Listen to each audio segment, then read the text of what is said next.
So the first of the vlog is not as cohesive, but this was my mom's birthday cake that I got to surprise her with. It turned out so pretty.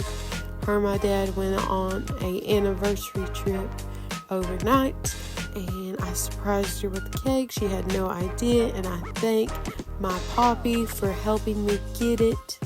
And here's another day when we were at Dollar Tree. There was beautiful, beautiful trees in the parking lot, and me and my mom had fun taking pictures. So here's these pictures.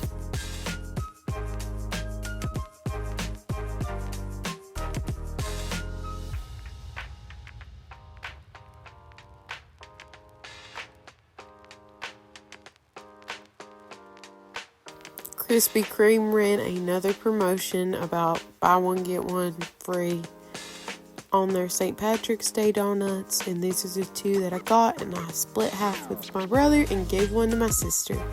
And here is the nachos that I make all the time. If you want a full video on this, let me know, but this is just some of the ingredients, and it is so good, and the rice was amazing.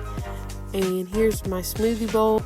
Hey guys, I'm going to start this bin thing. I'm going to try to get back on track and start exercising and getting back into fitness and eating a little bit better. I'm going to put in this container that I had from Dollar Tree. I washed it out. These are all the Laura bars that I have. I have the lemon, the minis, and the cashew cookie. So we're going to put them out of the packaging into this bin. So yeah, this is kind of what this thing looks like. Forgive the dryer, but I put it right here beside of our other snacks.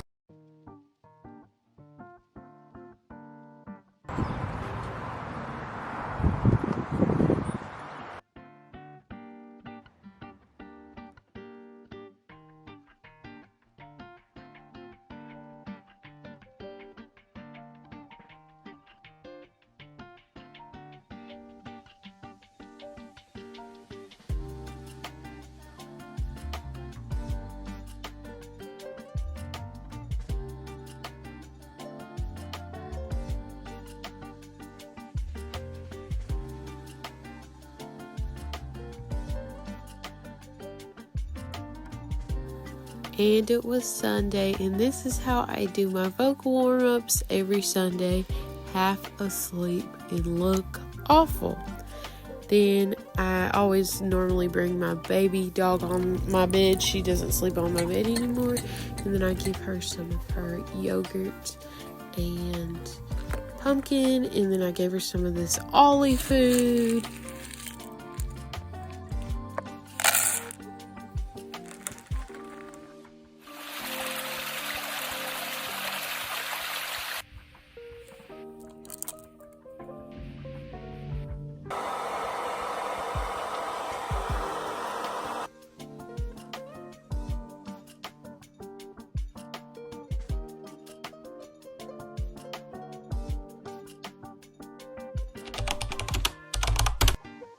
Sometimes we hit a crossroads. In other words, which direction are we going to go? Which direction are we going to take? The colt was there. He was there to be used by Jesus, but he was at a crossroads.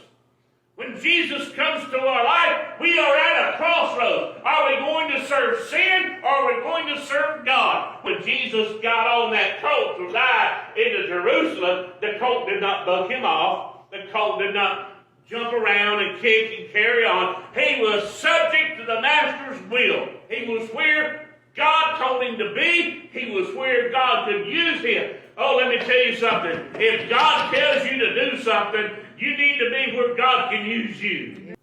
And they asked you, why are you listening to cold?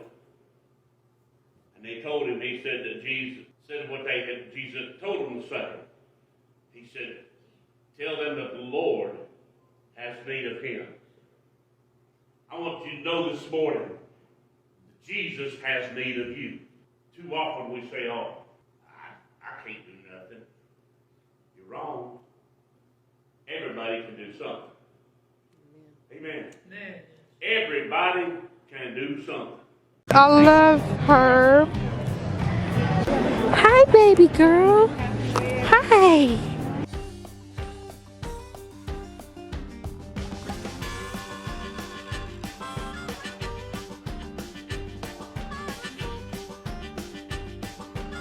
Oh my God, she's been waiting for this. Is it on video? Yeah, it's on video. Okay. Well, I'll just move it around then. Well, you're gonna have to squat down. Squat down. Here, I'll take a picture. Oh my God. She's so cute. Oh my God. She wants one so bad. But she's like, they get to be about, what, 600 pounds? Yeah, probably like 1,000. Oh, it's the mini ones that are around 600. Is that right? She's so fluffy. You're just so fluffy. She was born at our farm and we raised her. I've got her mom. Her mom actually is about to have another baby. Oh my God. Yeah. You're just so sweet. Oh my goodness, this experience was so cool. And they even let me brush her. Oh my goodness. She was so cute. So cute and so sweet.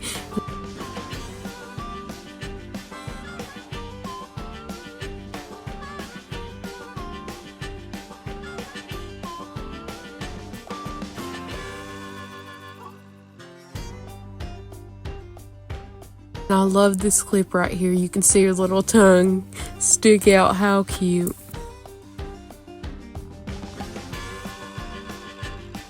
She's so sweet. She don't care if you just pet her. Oh my gosh. But I love them. One of the girls that I watched on YouTube had them, and then I've been fascinated with them ever since. How hard is it to keep them brushed out? Well, we did give her a bath and everything. I don't know if you saw that video. Yeah, I saw that video. And we gave her a bath, and then most of them though we just leave in the field, and they just kind of shed out. Like they'll get like mats, and then they just kind of shut them out. So they're really kind of low maintenance, actually.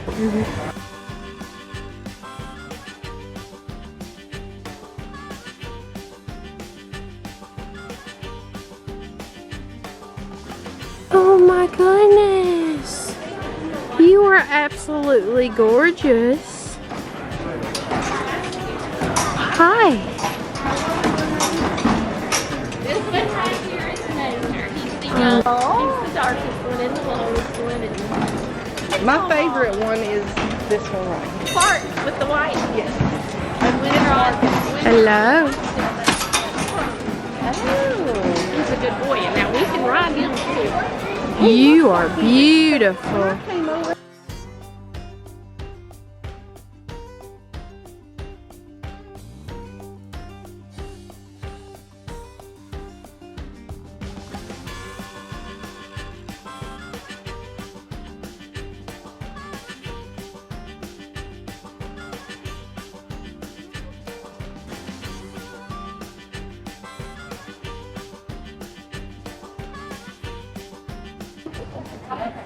Everybody want to kind of make their way this way. We'll get started here in just a couple of minutes.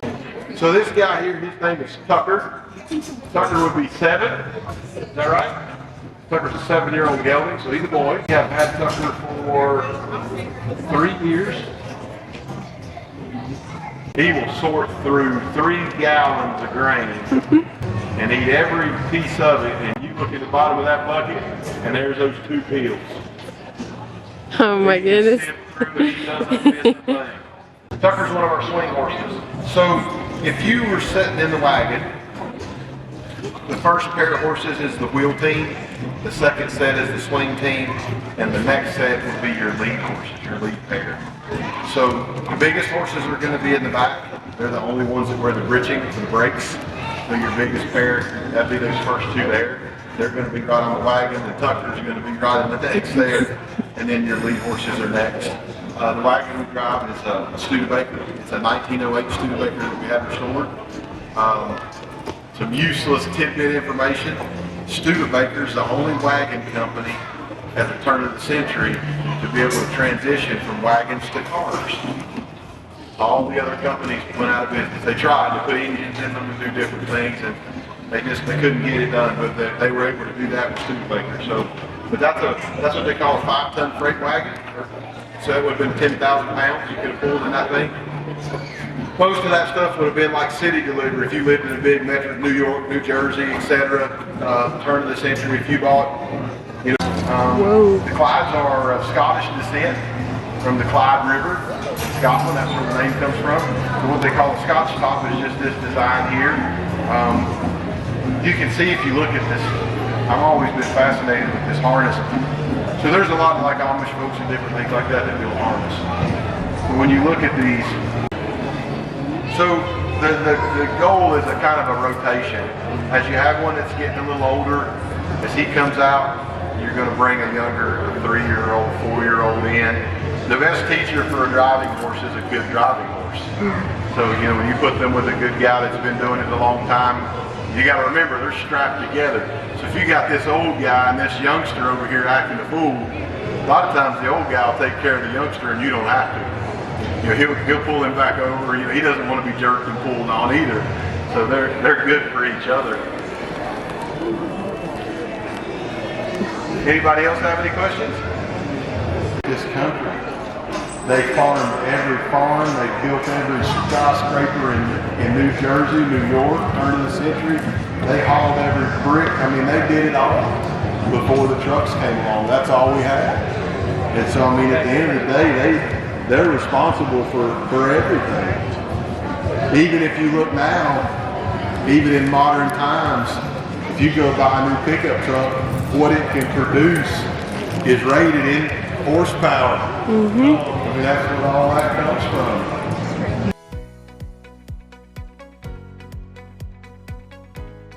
from. Cleaned her cage and refilled her water. Okay guys, so I'm back home after the show. It's been like hours. We ate food. I changed my rabbit cage as you probably saw. Now I'm just going to chill and watch The Way Home in a second. But I hope you guys enjoyed this video. It was such a fun day. I'm so grateful that I got to meet a Highland cow. Another thing that I want to talk about real quick is the Clydesdale horse demonstration and how much things with animals speak to me, and certain things that he was saying through the horse demonstration. I didn't get it all on video. I thought I did, but my camera must have cut off or something.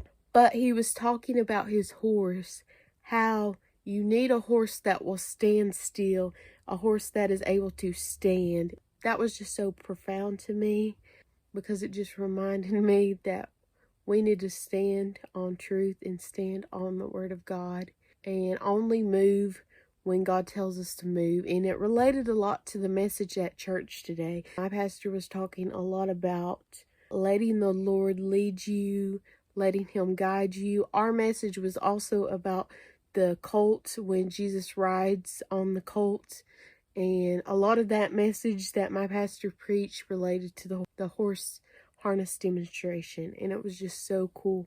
Also, the horse, the Clydesdale horses, they have the blinders so they can just go straight and go forward and not get distracted by what's on this side and what's on that side. And that reminds me to keep my eyes fixed on Jesus and don't get distracted by the ways of the world. And I just thought that was so beautiful how that related. And also what he was talking about Clydesdales.